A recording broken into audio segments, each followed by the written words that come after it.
দর্শক, এই মুহূর্তে আন্তর্জাতিক অপরাধ ট্রাইব্যুনালের ব্রিফিং চলছে, আমরা সরাসরি চলে যাচ্ছি সেখানে।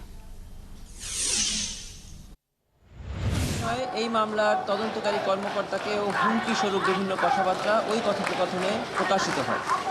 তদন্তকারী কর্মকর্তা এই রেকর্ডটি কালেক্ট করেন এবং যথাযথ কর্তৃপক্ষের কাছ থেকে এটি সঠিক কিনা এর ভেরিফিকেশন রিপোর্ট উনি গ্রহণ করেন।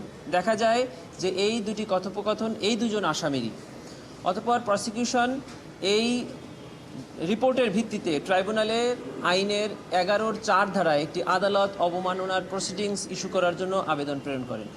তারই প্রেক্ষিতে ট্রাইব্যুনাল তাদের বিরুদ্ধে পার্সোনাল অ্যাপিয়ারেন্স অর্থাৎ তাদের সশরীরে উপস্থিত হয়ে জবাব দেওয়ার জন্য আদেশ প্রদান করেন।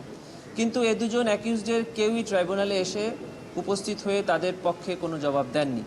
অতঃপর ট্রাইব্যুনাল তাদেরকে হাজির হওয়ার জন্য ফর অল ফেয়ারনেস দুটি বাংলাদেশের বহুল প্রচলিত পত্রিকায় বিজ্ঞপ্তি প্রকাশ করেন।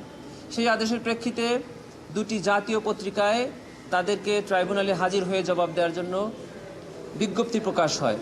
আজকে এই বিজ্ঞপ্তি প্রকাশের পরে ফার্দার হিয়ারিং এবং আদেশের জন্য দিন ধার্য ছিল। এরপরেও এই দুজন অ্যাকিউজড কেউই ট্রাইব্যুনালে উপস্থিত হননি।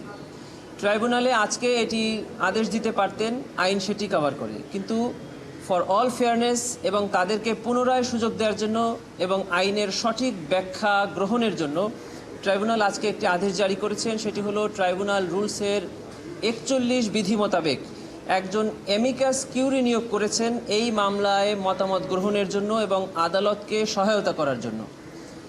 সুপ্রিম কোর্টের সিনিয়র অ্যাডভোকেট AY মশিউজ্জামান সাহেবকে, যিনি সুপ্রিম কোর্ট বারের সাবেক সম্পাদক ছিলেন, ট্রাইব্যুনাল স্বপ্রণোদিত হয়ে উনাকে এই মামলায় ট্রাইব্যুনালকে সহায়তা করার জন্য এই আসামিদের পক্ষে এবং ট্রাইব্যুনাল এই আইনের ব্যাখ্যা দেওয়ার জন্য উনাকে অ্যামিকাস কিউরি হিসেবে নিয়োগ করেছেন এবং জুন মাসের 25 তারিখে ফার্দার হিয়ারিং এবং ডিসপোজালের জন্য দিন ধার্য করেছেন।